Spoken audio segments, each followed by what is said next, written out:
বন্ধুরা, আমি কলমি শাক ভাজা করতে চলে এলাম। দেখো, কলমি শাক একদম ছোট ছোট করে কুচিয়ে ভালো করে ধুয়ে নিয়েছি।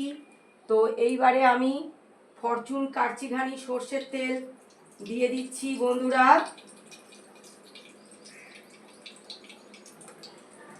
আর থেতো করা রসুন দিয়ে দিলাম।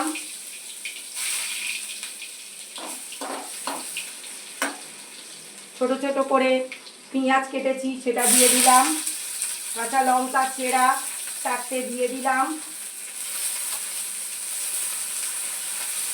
বন্ধুরা। তারপরে এটাকে ভালো করে ভেজে নেব।